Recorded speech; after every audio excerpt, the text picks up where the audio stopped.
El próximo miércoles inician los primeros encuentros entre los negociadores de Estados Unidos, Canadá y México. La razón, se busca pues justamente rediseñar el Tratado de Libre Comercio de América del Norte. Ante esto, el jefe de gobierno de la Ciudad de México, el doctor Miguel Ángel Mancera, reiteró el llamado a cerrar filas por México y también por su clase trabajadora. Este es el reporte completo.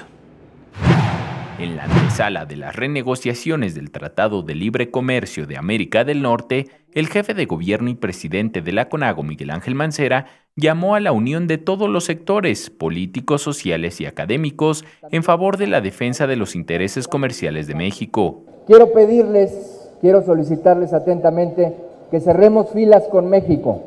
Todos los gobernadores en la CONAGO estamos comprometidos en esta tarea de nuestro país frente a la negociación del TLC.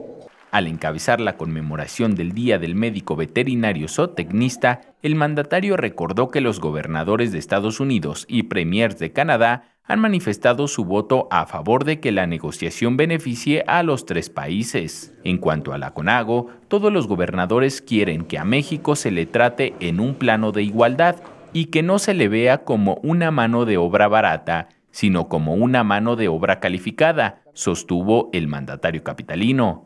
Vamos a cerrar filas con México, vamos a apoyar a nuestro país en estas negociaciones, vamos a apoyar a nuestros representantes, a los representantes del gobierno federal, de los empresarios, de los trabajadores. Vamos pues para encontrar un futuro mejor para nuestro país y para toda la gente que se lo merece.